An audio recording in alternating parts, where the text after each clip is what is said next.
Hi everyone. So welcome back from our break. Hi everyone. Thank you so much for coming to the Youth Advocacy and Media Workshop hosted by Anju Meyer. So we are so excited to have Anju here with us today, who will be speaking about youth advocacy and media. And with that, I'll hand it over to you. Hi everyone, I'm Anju. Thanks so much for coming. I think Huen's here too. She is a little under the weather right now. Here she is. Hi Huen. So I think we're gonna try to jointly present as much as possible. So I think Huen's gonna share her screen. Thanks so much. And yeah, so we're gonna be presenting on youth advocacy in the media. We are from Detester magazine, which is an online magazine that is dedicated to amplifying youth POC voices.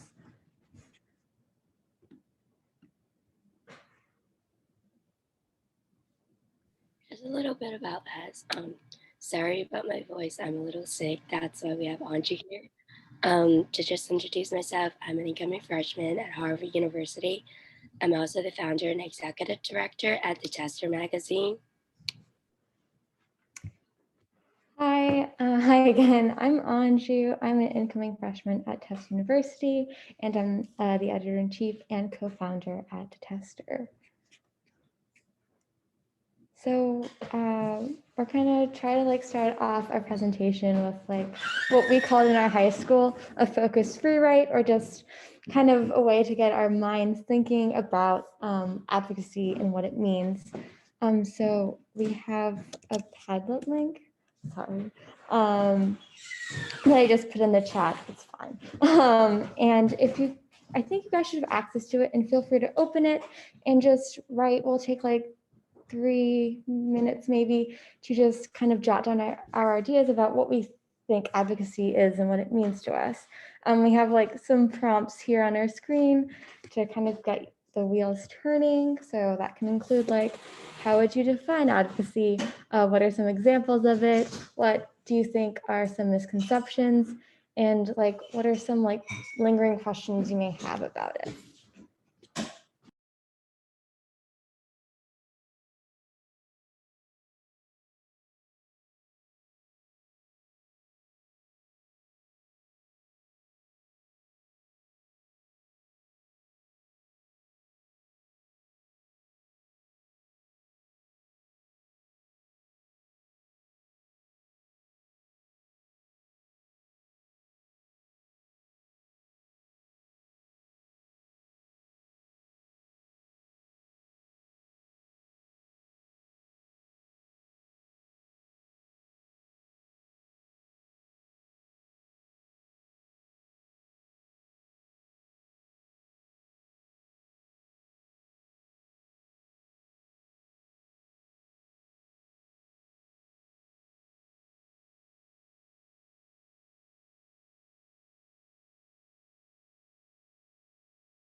I don't know if you guys can see my screen, but I attempted to share like the Padlet, just so we can all see what everybody's writing if you don't have access to another window or screen.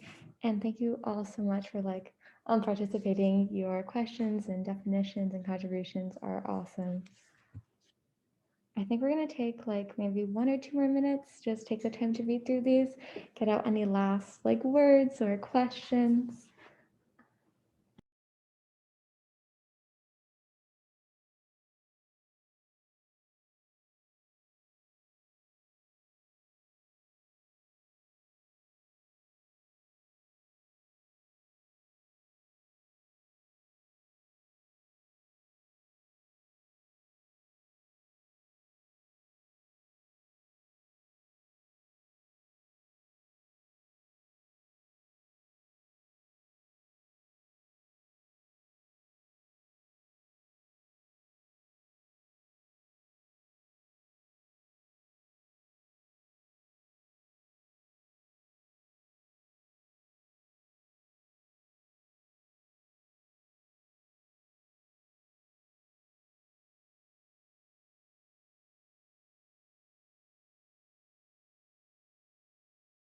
Yeah, thanks again for adding. I think we'll get to some of the questions on there towards the end, but feel free to keep perusing those. We're going to give you our kind of working definition of advocacy. So here at Detester, we kind of think that advocacy includes, but is not limited to, supporting, arguing, or demanding for causes, policies, or people. And one of the kind of essential things we think as part of advocacy is that it's necessary that the individual who's trying to be an advocate find and use their voice, and not literally yes, but just because Huan is under the weather, you can advocate even if you cannot speak for a few days. So we're just going to give you a little background on Detester magazine if you're not familiar with our organization. So we were founded, Huan and I and our other friend Theo founded Detester in 2019.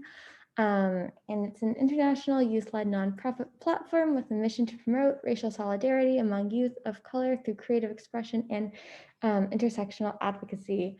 And our vision, just to read off what we wrote, we envision a world where communities can celebrate each other's similarities and appreciate differences through diverse representation and racial equity. Yeah, and then we have our Instagram right there if you want to check it out later, and our website. That's kind of where we do the most of our work. Yeah, so we're just going to briefly run through some types of advocacy just to get you all kind of familiar with what it is and how you can kind of deconstruct it. So we're going to start off with self-advocacy. And self-advocacy refers to an individual using their own strength and power to voice their needs, demands, rights, concerns, interests, and more. So essentially, it requires that one speak up for themselves. For example, participating in a self-advocacy campaign. I personally kind of think self-advocacy is pretty straightforward. It usually has to do with yourself. And as easy as that sounds, because it only has to do with you, and it seems like you have all the power, which you do, sometimes speaking up is a lot harder than it is, especially in our society, or in everybody's society, where there are social constructs that can be a little limiting. So I think, as it sounds is a lot easier said than done, I think, advocating for oneself. But yeah. Did you want to add anything, Huan? Just feel free to jump in. I think I can understand you, and I think everybody can. So if I'm missing anything, please add on. And if you have anything in any questions or comments, please add those to the chat. That's for everybody. Okay, so on to the next kind of I don't want to say level, just type of advocacy is individual advocacy. It refers to supporting and representing the needs, demands, rights, concerns, and interests on behalf of another individual or group of people. So an example of this would be organizing online fundraisers to provide COVID-19 relief in low-income and high-risk communities. So it's very similar to self-advocacy, except instead of kind of speaking up about your personal demands or needs, you are speaking on behalf of another group or population, or even just another person that's just like not yourself. Yeah, so I think this Detester kind of falls more into this more so than self advocacy, just kind of putting things in perspective. Yeah. And then finally, we have systems advocacy. So it refers to people working together to change and influence systems, for example, policies, legislation, and institutional practices for a whole group or community of people. So it does kind of might sound familiar to like petitioning like the government to pass a law, like state, local, federal. Systems advocacy can occur on a local, oh, here it is. I was not reading the slide. Yeah, a local, state, or national level. So everybody can participate in like all the different, I guess, tiers. And then an example would be lobbying politicians to support disability rights. And just like a quick note that I find helpful, like I've always, for a long time, I always thought lobbying had a very negative connotation, like the NRA lobbying politicians to, pass, I guess, less tight gun control restrictions. But lobbying, I don't think it should hold that negative connotation. If it does for you, it did for me at least. But lobbying can be used to like support, quote unquote, like good causes. Yeah, just a quick note about that. Yeah. And then we have, I think this is our final slide on advocacy, or just like at least our attempt at defining it. There's collective adequacy, and it is kind of, it refers to a group of individuals who share similar experiences, problems, interests, or goals, and work together to have their voices heard and amplify issues. So social media, for example, has made advocacy and like kind of participating in it a lot more accessible.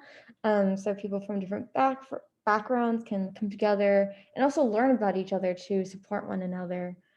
Yeah, and that's kind of, Detester is heavily dependent on our social media component. So we're going to quickly talk about voice as a component of systemic change. So just using your voice, your ideas, your values to advocate for change in your society, in our society. So first of all, we think it is imperative that you be a good listener. So first and foremost, to be an advocate, you should know how to listen to others and learn and be open to educating yourself about individuals or communities that you want to focus on. And then the next step is kind of vocalizing. So kind of find your voice and just kind of get comfortable with speaking about social and political issues that you feel pretty strongly about. And then finally, you want to amplify that voice. So finding channels and mediums to kind of share your voice on. So yes, you want to bring attention to the injustice and kind of work towards solutions if you have any. Okay, so we're gonna just kind of break down, I think the title of this is use something, I forget the title, use advocacy in media. So we're gonna talk about the role of media at Detester specifically. We kind of finding our voice comes in like through our creative mediums. So just really any creative form of expression. So typically here at Detester, it's like writing, all different genres like short stories, poems, essays, and then also art like visual art, videos, and even like connecting with other organizations like we are doing here. And then we kind of take these ideas that collect in these creative expressions, and we use our website and our social media to amplify those ideas. Okay, so we're going to briefly talk about you. So all of you guys here and your kind of role in advocacy and being an advocate. So we're just going to stick to these like kind of two main components, which is like finding your voice and using it. So when you're finding your voice, we at Detester really think that it's nice to reflect on your values and issues that matter to you. That's very important. Kind of finding like a personal connection or understanding why you feel very strongly about an issue or about a community. So oftentimes individuals are motivated to become advocates for issues that they are kind of individually impacted or know somebody who's like personally impacted by. And then once you've kind of found topics that you're passionate about, you want to use your voice to promote these ideas. So you want to make your voice heard, and this can be done through various forms, kind of like what we're doing at Detester, so through art, creative expression, protest, social media, and much more.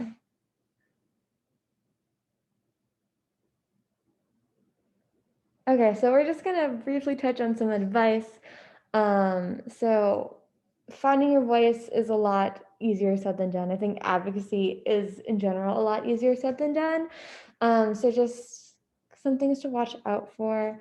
There's this thing called performative activism, which I think we saw a lot of in the past year or two. So it's kind of defined as activism that is done to increase one's social capital rather than because of one's devotion to a cause. That's very easy to kind of fall into this, I don't want to say it's a trap, but kind of this label maybe, especially with social media, because it's very easy to repost something on Instagram without fully understanding why it is or why you care about it or why you're reposting about it or even why the post was made. And then another advice for like using your voice, you kind of want to take into consideration when you should like step up or step back. I'm not sure if you guys have heard of this before, but it's like one thing to like find your voice and learn how to use it, which is amazing. But then there are also times when you should take your platform or whatever you have, your privilege, and kind of step back and give it to other people who haven't maybe found their voice yet or a platform to use it on. So advocacy on behalf of others is great, but just try to be cognizant of when you should use your voice versus when you should like use your privilege and your voice to let others share their voices.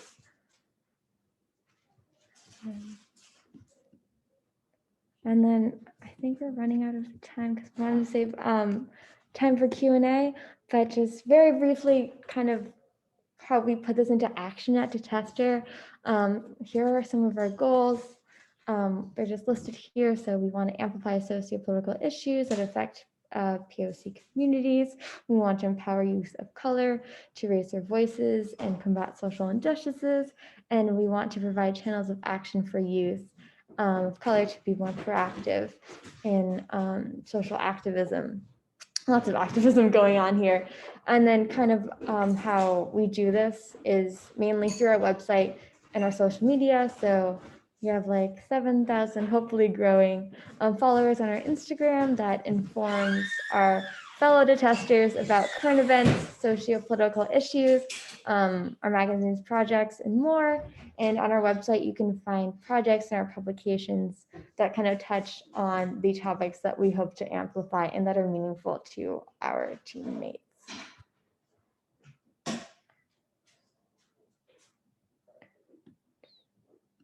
And then here are just some of the projects we've worked on that we wanted to share with you all. And we will be working on more in the future. So all of you here are welcome to join. Just follow us or check out our website. Our project team actually compiled a mental health guide for bio-POC youth. I think I'm just gonna not read the descriptions just for the sake of time. But feel free to check it out on our website. It should be under the projects tab.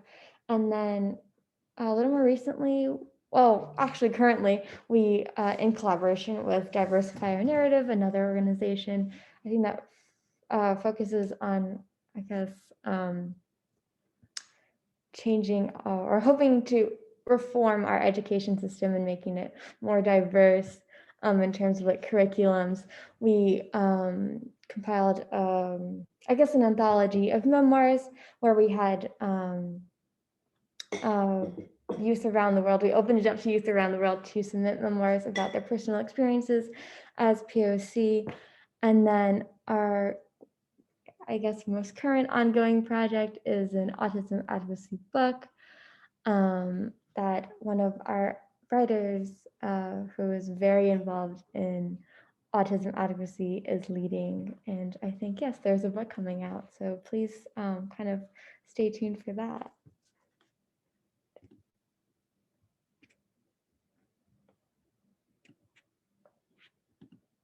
Okay, so I think before we get to the questions, I wanted to share this poem that one of our writers, Susanna, wrote.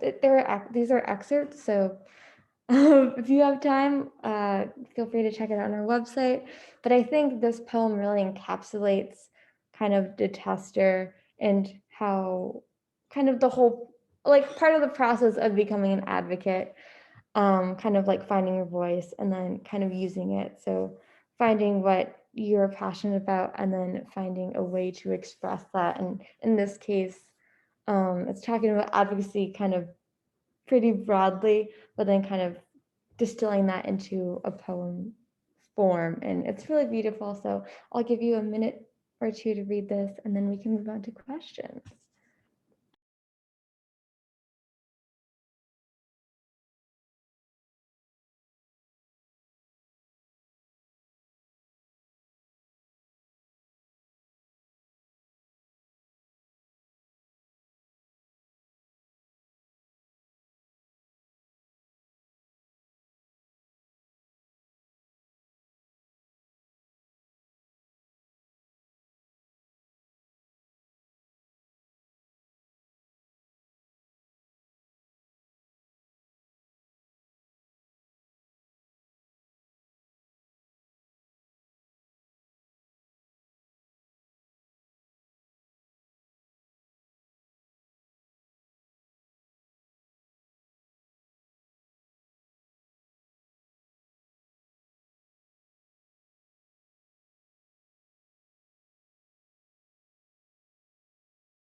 So thank you all for coming and listening to me ramble.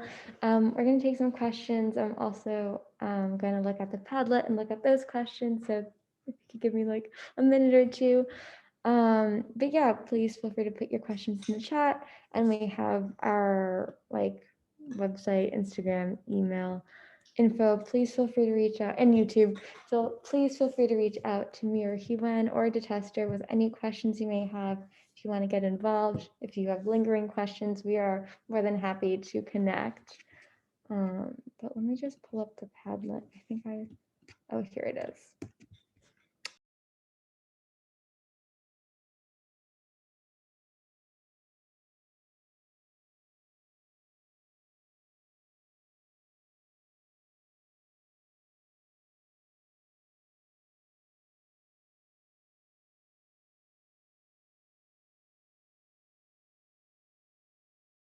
muted myself. I'm going to share the Padlet so we can all see kind of what people added. Again, thank you again so much for adding these. These comments all look great, and I will read them more in depth after this meeting.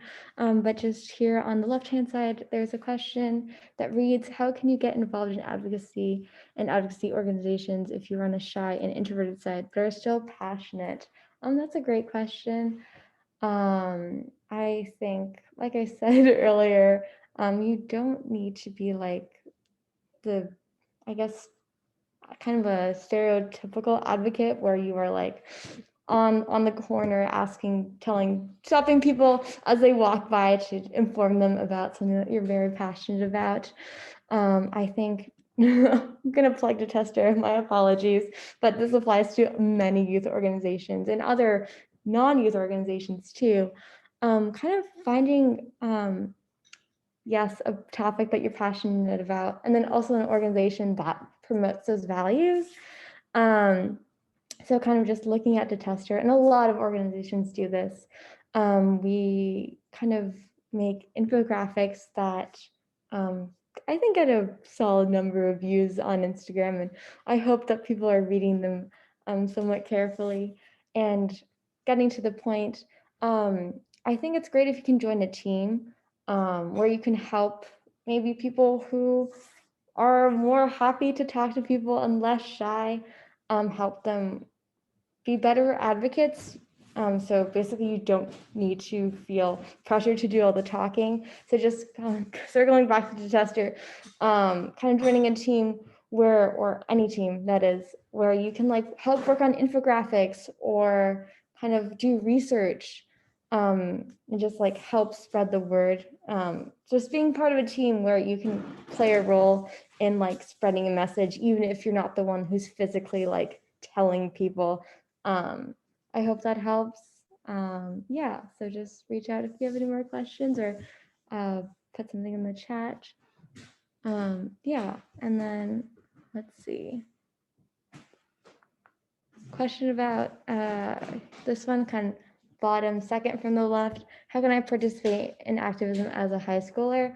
I think there are many ways. There's so many like online organizations that don't meet in person, if that makes sense. So you can like connect with people around the globe who are like passionate about advocacy in different areas. I think joining clubs at your high school, I don't know if you have like an environmental club or another, maybe like one that aligns with some like political affiliation. I know we had those at my high school.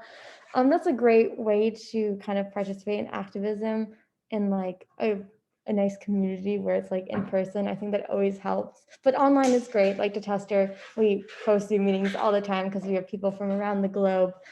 I think that's a great way. Joining like local chapters of like, what comes to mind is like the Sunrise Movement. I think that's a great way to get involved. If you guys have any suggestions, please feel free to put those in the chat. Let's see. Wait, I think you all can see my screen and I don't, the time. Okay, we have like 1 more minute. Okay. Just a second. I can like never access the chat when I'm like sharing my screen. Like an old lady. Okay.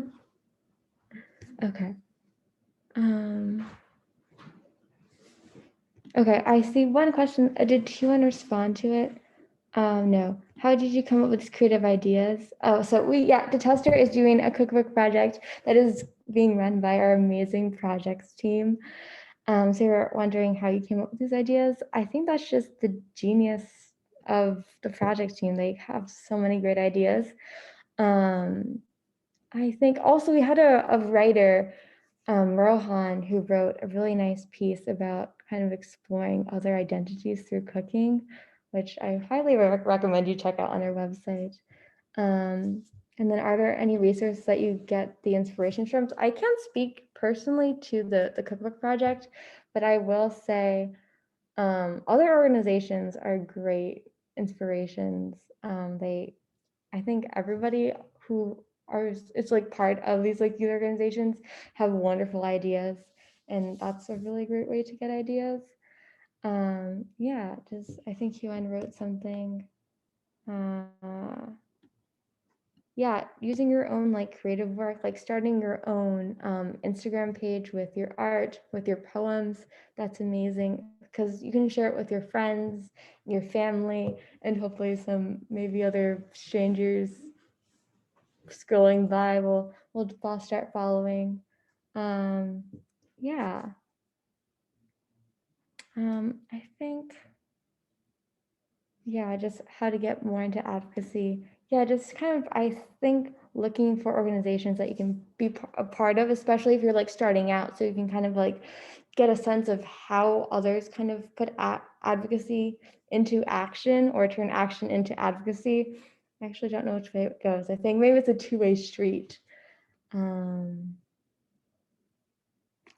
so I think our slot is over, but thank you so much for listening. Thank you so much for your participation and your questions, and I hope you all have a wonderful rest of your weekend. Thank you. Thank you so much, Anju and Huiwen. That was amazing. I think that I learned so much about different types of advocacy and just honestly activism and advocacy in general. Our next event of the day will be Taking Action and Why It Matters workshop, hosted by Madison Sidhu. And we hope to see you all there. And once again, thank you so much.